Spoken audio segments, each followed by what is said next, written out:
What is good, YouTube? Quinn Wade coming to you with that hot topic analysis on the Jared McCain trade. The Oklahoma City Thunder have acquired Jared McCain from the Philadelphia 76ers for the Houston Rockets 2026 first round pick and 3 second round picks. That means the Thunder are really, really high on Jared McCain. It does get to a funny part where the Thunder don't really have enough roster spots because of all the draft picks they own. People might not think of it that way, but I look at it that way. How are you going to be able to draft all these players? What are you going to do with all these players when you have a rotation already? Is one question that I was asking myself when I looked at all the picks that the Thunder ended up getting over the years. And I was looking at it and saying, man, that's crazy that they have so many of them still, even in the future. And you look at a player like Jared McCain, yes, he's 21. He's coming off a meniscus injury. He's a legitimate 6'3", 195 pounds. He's shooting 37% from three. He is struggling from the field at 38% with 6.2 attempts. He also has shooting 88% from the free throw line. He also getting 2 rebounds and 1 assist. And he only averaging 6.8 points, mainly because he's only playing 16 minutes. And he's out there playing with guys that's better than him and can do more than him. I think that's going to be the same thing kind of with the Thunder. They have a lot of players that's playing the same position that's going to be doing similar things to what he's going to be asked to do. We're seeing the league become more wing heavy when we look at the depth of their rosters. When we look at the guys that are being drafted, you're seeing more guards and more wings on teams right now. And it's a little bit of an overload when it comes to that. But the Thunder, they looked at it like we got to get a quality player that we believe in that can help us out right now. And I feel like that's what they thought McCain would be, especially in the future since he's still young. McCain is having a promising rookie season last year before his meniscus injury. For people that don't know, he was in the running for rookie of the year until he tore early in the season, with the Sixers also having Tyrese Maxey and VJ Edgecombe in the backcourt. McCain plays and they're on their team just didn't make sense. Plus, people forget they also had Quentin Grimes, and to have the flexibility to re-sign Quentin Grimes in free agency in 2026. And also they want to keep Dominic Barlow on his two-way contract and eventually see what they're going to do with him. Somebody had to go. There's a lot of players playing the same position. There's a lot of players that at the end of the day are hungry and they really want to eat. And McCain is one of them. He feels that he's good. He feels like he can help a team. He feels like he wants to play and he wants to get opportunities to showcase what he can do. Not only that, he still want to show that he's one of the better guards in the league, like he was able to do as a rookie. But it just didn't pan out for him because of the depth. There's just so many guards and so many wings in the league right now that he's just another one. And you have to stand out. You have to show that you're unique. You have to show how great you are. You have to show what you can really do for a team. And if you're not doing that or you're not really proving that, then most teams are giving up on you or trying to get whatever they can get from you or for you. And that's what the Sixers are doing here. And if you want me to be honest with you, I actually would agree with them, because if you can get a first round pick and 3 second-round picks for a guy that probably can just give you double figures at best on a good team, you getting a couple players that you need. Plus, on top of that, Philly don't really have too many players I'm dying or craving over, because if you can't get Maxey or VJ Edgecombe, the other guys are just veterans, and even their bench is that way. And this gives them some more trade bait. This gives them some more ability to move up in the draft. It gives them the ability to get some guys that's young that they might like or want to take a swing at, since they get a couple picks in this trade. And I think that that's really good, the fact that you didn't get a player back and you still can get future youth players that can help you out And people thought that that was a good decision last year, and it ended up showing that it worked out for them.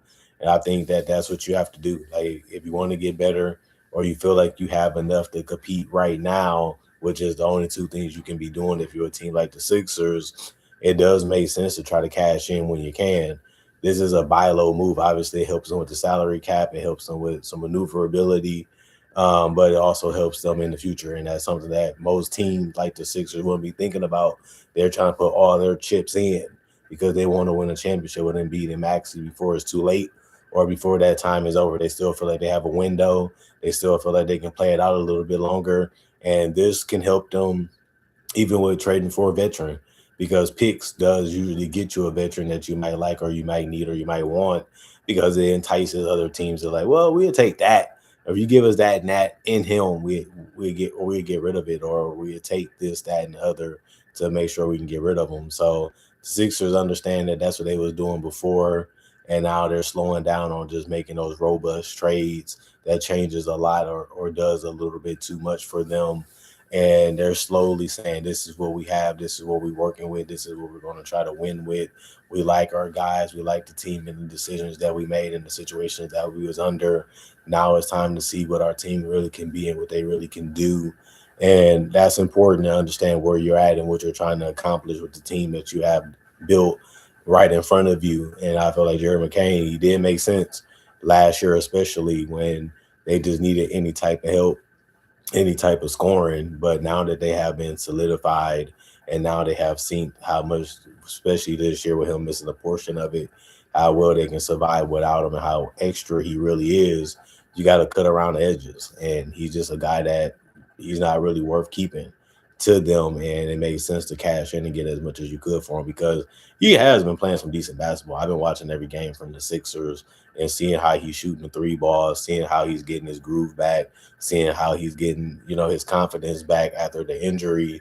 It takes some time to get your feel for the game back. It takes some time for you to build your confidence back up. And the Thunder see, that already, that he can be a 3-point shooter for him. He can be a playmaker for him.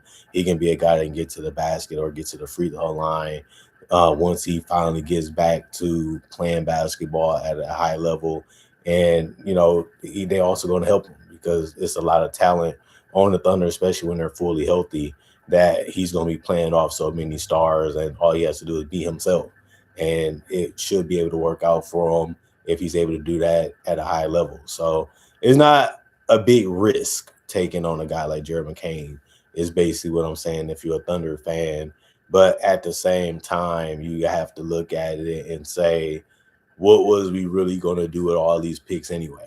I know there's a lot of young talent in the future. Every draft has guys that have upside and downside. The Thunder have did a good job of drafting throughout these last couple of years, and also just when Sam Presti has been their GM, they have done a decent job at drafting too, and finding some hidden gems or finding some stars where other people didn't see them or other GMs wasn't really looking that way. And Jared McCain would be one of those guys that you look at like, well, couldn't you have found Jared McCain with one of those first round picks, with one of those second round picks? That's something that we're going to have to watch and see if he made the right decision or was he just jumping the gun. We don't really know. We have to find that out. The Sixers don't really care at this point because they feel like they have enough. And the Thunder look at it like, even if it doesn't pan out, we're still in a strong position this decade, and we should be competing every single year for a championship if we're fully healthy. And if they feel that way, it'd be a lot of truth to that. So both of these teams looking at it like that, either going all in or you feel like you have enough. And the Sixers, we'll see if they make another move, and we'll see what the Thunder do with whatever else they have that they feel like they need to get rid of, because they have shown some vulnerabilities these last couple weeks, and they have shown that they have to strengthen up their team as much as they can to make that playoff run and be able to win a championship. But with Jalen Williams being out and other guys being out, it is always good to have another guy that you can throw out there that you believe in and that you trust to help make a difference when he's out there. And we'll see if Jared McCain can be able to do that for them like he was able to do last year a lot. for the Sixers and a little bit of the this year for the Sixers too. So it's going to be interesting to see. But the Thunder, it does get to a point where if you like your roster and you like the players that you have, the picks don't really matter as much anymore. You want to get somebody that's proven. You want to get somebody that can help you out, and the picks are not guaranteed to do that. You know what Jared McCain is. You know what he can do at the NBA level with these other picks. You just don't know what they are and what they're going to be and what they're going to do when it comes to contributing on your team. And you have to play it safe sometimes. And the Thunder, they're still the best team in the NBA. They still have a lot of depth. They still have a lot of wings. They still have a lot of players, and they're just getting that extra security with this one. Other than that, comment, like, subscribe, share, hit that notification bell to get the analysis when it first come out. Also, thank y'all for watching. Y'all stay blessed up. Y'all stay good. Peace. And I'll see y'all later today, hopefully with more analysis.